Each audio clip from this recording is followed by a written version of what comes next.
So yeah, once this is part two. We'll do part two to this. So once they raided Mar-a-Lago, and then there's some more information that I found out. Especially when he was going back and forth to court, and that whole thing, and I was like, wow, why are they going so hard over after this guy and saying he's so bad when I know for myself there's been a ton of other bad presidents that they didn't do this, then also, my logical, common sense, basic sense thinking said, well, he's not a career politician. So to me, that means he's not a part of them, but he's still a part of that. But we ain't gonna get into that right now. But he's different. And I know that when you're different, and you don't go along to get along, you're not part of cliques, you get treated different. Yeah, so I just know that just from basic life experience. So once I started putting two and two together, I was like, okay, I see what's going on.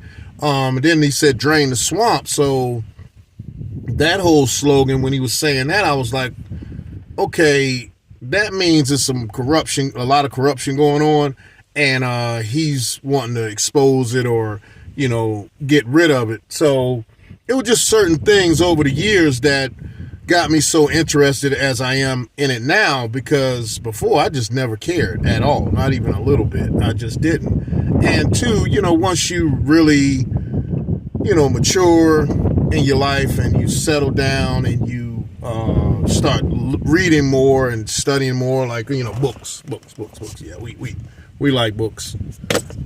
So we like to read and learn and keep our mind sharp. Once you slow down, stop all the foolishness, stop dealing with people, then you really start taking notice of things and it becomes interesting. So that's what it was in a nutshell. It's just I kept hearing his name over and over and over again. And from growing up, whether it was athletes or a student or whatever the popular guy was, guy get a nice car, you keep hearing about.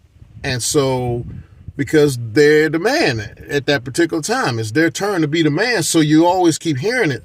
So just based on that, I was like, well, if y'all keep his name in your mouths all the time, because it's got to be a record for how many times this guy's name's been said.